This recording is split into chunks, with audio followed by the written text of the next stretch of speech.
যে রাঁধে সে চুলো বাঁধে। সবসময় এমনটা হবে কেন ভাই? যে রাঁধুনি পালতে পারে সে রান্নাও করতে পারে, এমনটা হওয়া চাই।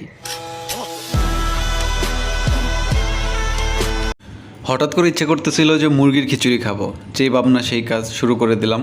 তো প্রথম হচ্ছে আমি মুরগির গোস্তগুলোকে সুন্দর করে ভেজে নিলাম, এর আগে কেটে নিতে হয়েছিল। তো এরপরে একটু তেল বসাই দিলাম, এরপর হচ্ছে প্রথমে মশলাগুলো দিয়ে দিতে হবে। মশলাগুলো ভাজলে একটা সুন্দর একটা ফ্লেভার বের হয় এবং এটা তেলের সাথে অ্যাডজাস্ট হয়ে যায়। তো এগুলোকে হালকা একটু মশলা নিছি, যেহেতু মশলা বেশি খাইতে পারি না, তো অল্প একটু মশলা দিয়ে এরপরে হালকা একটু নেড়ে চেড়ে এরপরে পেঁয়াজ কুচিগুলোকে দিয়ে দিলাম। পেঁয়াজ কুচি দেওয়ার পরে একটু একটু করে এটাকে মানে মোটামুটি করে বাদামি বর্ণর যাতে হয় এটা বেজে নিতে হবে, আর যদি বেশি পোড়া হয়ে গেলে একদম বাজে লাগে। তো এরপর অল্প একটু ইয়ে করে এরপরে মশলা দিয়ে দিলাম। এরপরে হচ্ছে যে হলুদ, মরিচ এগুলো এবং লবণ এগুলো সব কিছু দিয়ে একটু মিক্স করে নিলাম। এরপরে দেন হচ্ছে একটু কষায় নিতে হবে।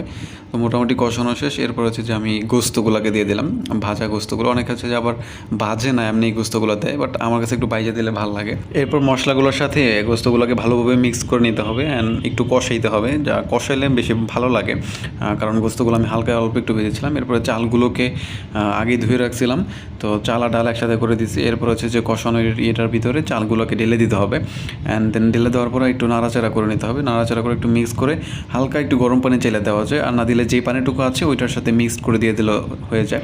এরপর ডাকনা দিয়ে হচ্ছে যে এটাকে ডেকে দিতে হবে। ডেকে দেওয়ার পরে একটু পরে ডাকনাটা সরায়, তারপরে হচ্ছে যে চালগুলো মোটামুটি ইয়ে হয়ে গেলে এরপরে একটু মিক্স করে এরপর হচ্ছে আবার একটু পানি দিতে হবে পরিমাণ মতো। আপনি যতটুকু চাল বা ইয়ে ডাল থাকবে তো ওই অনুযায়ী পানি দিয়ে তারপর হচ্ছে যে সম্পূর্ণটা ইয়েটাকে ঢেকে দিতে হবে।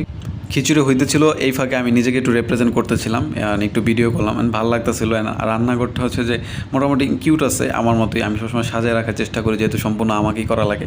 তো বেশি একটা কিছু ঝামেলা থাকে না, যেহেতু আমরা ব্যাচেলার থাকি, তো সেক্ষেত্রে প্যারা নেই বেশি একটা। সো অল্প কিছুই থাকে। ঢাকনা সরিয়ে দেখলাম যে খিচুড়ি মোটামুটি হয়ে গেছে, মানে সিদ্ধ হয়েছে। তো এরপরে যেহেতু পানি রাখা যাবে না, তো সেক্ষেত্রে পানিটা যাতে তাড়াতাড়ি শেষ হয়ে যায় এই জন্য ঢাকনাটা সরে এরপরে একটু নাড়াচাড়া করে দিলাম। এরপরে দেখলাম যে ওমা অ্যাট লাস্ট আমার খিচুড়ি হয়ে গেছে। অনেক অনেক সুন্দর লাগতেছিল এবং অনেক সুন্দর ফ্লেভার ছিল। আমি যেহেতু নিজে রান্না করি, অনেক দিনের এক্সপিরিয়েন্স, তো সেক্ষেত্রে ভালোই হয় আমি খিচুড়ি রান্না করলে। বাসায় আমি মোটামুটি মাঝে মাঝে করি। এরপর খাওয়ার জন্য রেডি হচ্ছিলাম। নিজে রান্না করে খাওয়াটা যে কতটুকু ভালো লাগার এবং নিজের মন মতো নিজের ইচ্ছা মতো রান্না করা যায় এবং খাওয়া যায়।